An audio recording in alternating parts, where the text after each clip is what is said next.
Hi friends, मैं हूं doctor Jitendra ginger, psychiatrist from Udaipur, Rajasthan. आज अपन बात करेंगे ब्लैक एंड व्हाइट थिंकिंग के बारे में, ऑल और नन थिंकिंग के बारे में।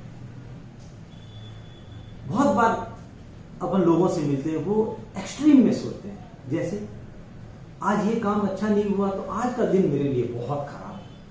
एक कंपटीशन में आपका सिलेक्शन नहीं हुआ, अरे मेरी तो किस्मत ही खराब है, मेरा तो किसी कंपटीशन में सिलेक्शन होता ही नहीं। मेरा हस्बैंड तो सबसे खराब मैं दुनिया की ऐसी फीमेल हूं जिसको सबसे खराब हस्बैंड मिला है, क्यों? क्योंकि उसने ये काम नहीं किया। मेरा बॉस दुनिया का सबसे घटिया इंसान है और मेरा जॉब सबसे खराब है। इस तरह की थिंकिंग जो एक्सट्रीम में सोचते हैं, मतलब या तो सबसे अच्छा या सबसे खराब, बीच का रास्ता नहीं है उनके। आप कैसे पता लगाएंगे कि आप ब्लैक एंड व्हाइट थिंकिंग रखते हैं या नहीं? जैसे आप यूज करते हैं, हमेशा मेरे साथ तो बुरा होता है, मैं कभी अच्छा कर नहीं सकती, सबसे खराब जॉब मेरा है। तो जब आप हमेशा, कभी नहीं, सबसे खराब, सबसे अच्छा, ऐसे वर्ड अगर आप नॉर्मल कन्वर्सेशन में यूज करते हैं, अपने सोचने में यूज करते हैं, इसका मतलब आप ऑल और नन थिंकिंग या ब्लैक एंड व्हाइट थिंकिंग के शिकार हैं। अब ब्लैक एंड व्हाइट थिंकिंग के नुकसान क्या है? देखिए, ब्लैक एंड व्हाइट थिंकिंग रखने वाले लोगों के इमोशंस एक्सट्रीम में होते हैं। जैसे या तो वो एकदम खुश होंगे या वो एकदम उदास। थोड़ी देर पहले एकदम खुश थे, लेकिन कुछ ऐसी घटना हुई और वो एकदम उदास हो जाएंगे। मतलब उनके मूड स्विंग्स बहुत कॉमनली देखे जाते हैं। वो हेल्पलेस फील करते हैं, मतलब दुनिया का सबसे खराब हस्बैंड तो मेरा है, मतलब हेल्पलेस, अब मैं कुछ नहीं कर सकती। क्यों? क्योंकि दुनिया का सबसे खराब हस्बैंड मुझे मिला।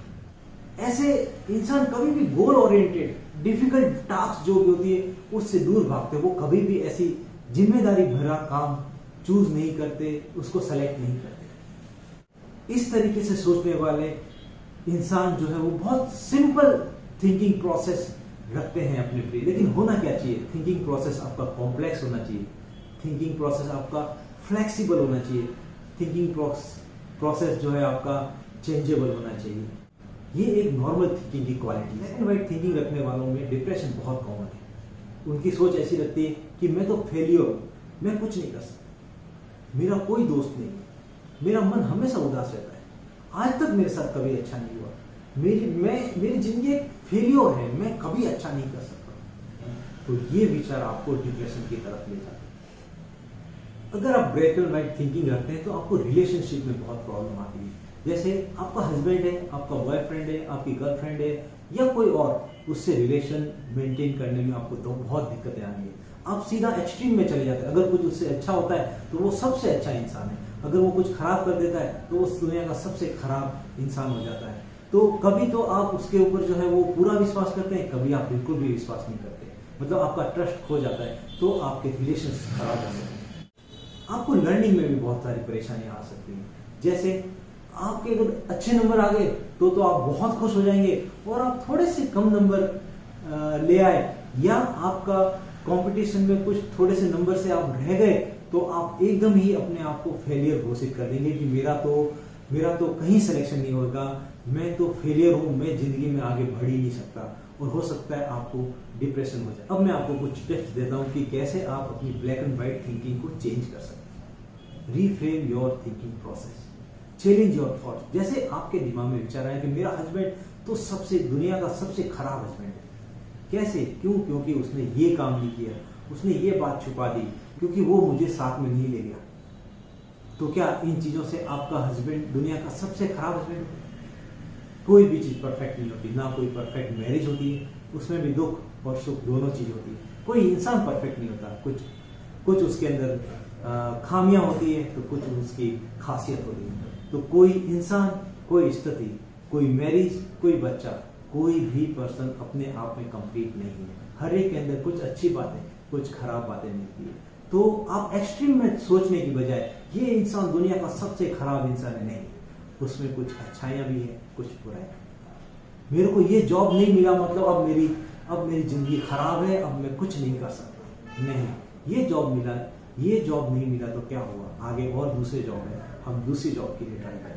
तो जब भी आपके इस तरीके के विचार आए तो आप इन विचारों को, इन थॉट्स को आप चैलेंज करें, और एक मिडिल ग्राउंड अपनाएं। जैसे कुछ अच्छाइयाँ, कुछ बुराइयाँ, कुछ खासियत, कुछ खामियां, इस तरीके का मिडल वे आप अपनाएं, रादर देन की एक्सट्रीम में कि मेरा बॉस सबसे घटिया इंसान है, मेरा काम तो सबसे खराब काम है, मेरा जॉब दुनिया का सबसे खराब जॉब है। ऐसा आप नहीं सोचें। जब भी ऐसा विचार आए तो आप उसको चैलेंज करें। आप चैलेंज करें, आप इस तरीके से चैलेंज करें कि हाँ, मेरे को मेरे बॉस ने डांटा क्यों? क्योंकि मैंने ये प्रोजेक्ट टाइम पे सबमिट नहीं किया, मैं लेट हो गई। लेकिन कुछ अच्छाइयाँ भी हैं मेरे बॉस में। कैसे? मेरा प्रमोशन बराबर हो रहा है, मेरे को टाइम पे सैलरी मिल रही है, मेरा इंक्रीमेंट टाइम पे लग रहा है, ये कुछ खासियत भी है। तो सब कुछ बुरा नहीं है, बीच का रास्ता अपनाएं, कुछ खासियत, कुछ खामी।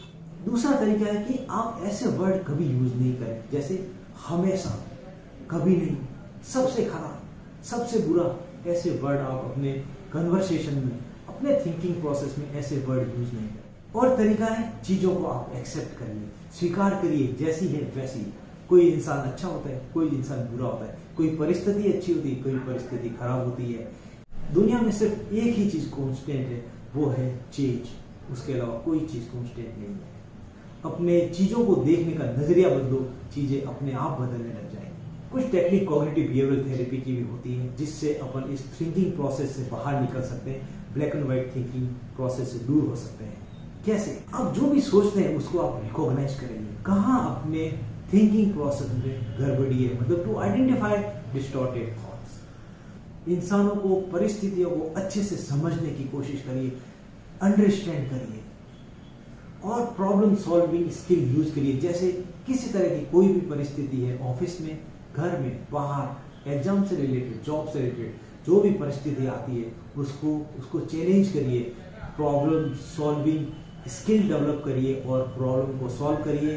अपने आप को परिस्थितियों में ढालने की कोशिश करिए। आप खुद के अंदर जो क्षमताएं हैं उनके ऊपर कॉन्फिडेंट रहे, confident on your own abilities. खुद की जो क्षमताएं हैं उसके ऊपर आप विश्वास करें, गर्व करें और उसके हिसाब से आप अपना काम आगे बढ़ाएं। आप अपने थिंकिंग प्रोसेस में फ्लेक्सिबिलिटी अपनाएं। हाँ, आप हर चीज को ब्लैक एंड व्हाइट की तरह ना देखें, या तो बुरा या अच्छा, नहीं, बीच का रास्ता अपनाएं। अपने थिंकिंग प्रोसेस के अंदर फ्लेक्सिबिलिटी डेवलप करें कि हाँ, ये कुछ बुराइयां हैं तो हाँ, ये कुछ अच्छाइयां। तो दोस्तों, मेरे साथ जुड़े रहें, मैं आपको बताऊंगा कि आपके थॉट प्रोसेस में किस तरीके से बदलाव लाना चाहिए और आप एक बेहतर जिंदगी जी सकते हैं। Thank you so much. मेरे चैनल को सब्सक्राइब करना ना